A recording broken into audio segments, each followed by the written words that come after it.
Bayangin deh, sebuah bangunan rumah itu tanpa pondasi, pasti hancur kan? Demikian pula bangunan ibadah. Tanpa akidah yang benar, tanpa keimanan yang benar, percuma. Salat percuma, nggak akan diterima oleh Allah Subhanahu wa Ta'ala. Puasa juga percuma, nggak akan diterima. Bersedekah juga percuma, nggak akan diterima. Kenapa? Karena ibadah-ibadah tersebut tidak dibangun di atas pondasi yang kuat, pondasi yang benar. Nah, pondasi yang kita maksudkan di sini adalah akidah yang benar, keimanan yang benar tentang Allah Subhanahu wa Ta'ala, tentang para malaikatnya, tentang kitab-kitabnya yang dia turunkan, tentang rasul-rasulnya yang dia utus, tentang hari akhirat, kehidupan setelah kematian, dan tentang takdirnya. Termasuk juga dalam cakupan pembahasan akidah yang benar adalah keyakinan bahwasanya hanya Allah saja yang berhak untuk diibadahi. Karena hanya Dia yang menciptakan, memiliki, dan memelihara alam semesta ini. Hanya Dia juga yang bisa mendatangkan manfaat dan mudarat.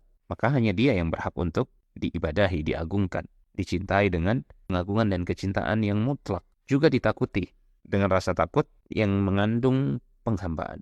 Hanya Dia yang berhak untuk itu. Kita hanya boleh berdoa kepada Dia, memohon pertolongan di kala genting atau istighosah hanya kepada Dia. Kita hanya boleh bertawakal, bersandar hati kita sepenuhnya hanya kepada Dia. Ini semua adalah cakupan akidah yang benar.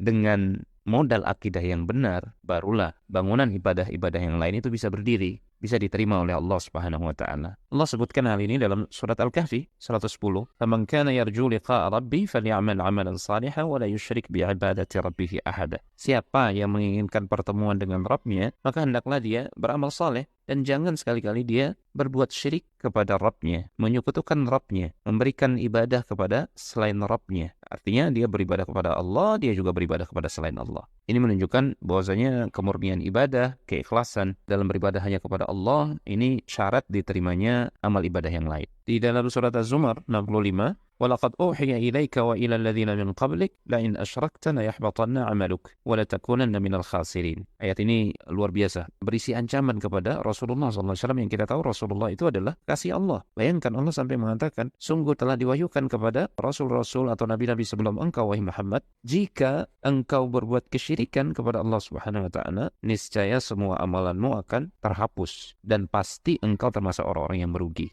Kalau Nabi saja, Nabi Muhammad SAW, kekasih Allah yang paling dia cintai, diancam melalui ayat ini kalau dia berbuat kesyirikan, maka semua amalannya akan terhapus. Maka apalagi dengan kita, yang kita ini bukan Nabi, bukan siapa-siapa. Tentu kita harus takut lagi. Jangan sampai penyakit kesyirikan ini ada di dalam diri kita. Jangan sampai akidah kita terkotori oleh kesyirikan, oleh kekufuran, keyakinan-keyakinan yang menyimpang, yang tidak sesuai dengan Al-Quran dan As-Sunnah yang difahami oleh para sahabat radhiyallahu ta'ala anhum ajma'in. Inilah urgensi ilmu tentang akidah yang benar, ilmu tentang tauhid. Nah, itulah sebabnya kenapa para nabi dan rasul semuanya perhatian mereka dalam dakwah yang pertama kali adalah dakwah kepada tauhid.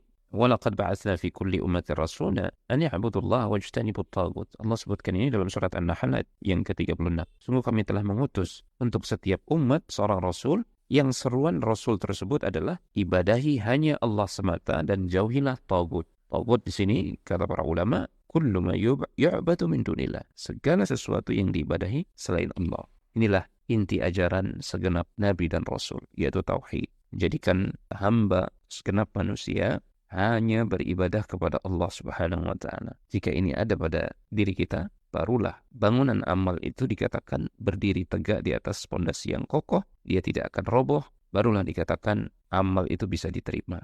Barulah salat kita akan bermanfaat, puasa kita akan memberikan faedah, dan ibadah-ibadah kita yang lain akan memberikan hasil yang menggembirakan untuk kita dunia dan akhirat.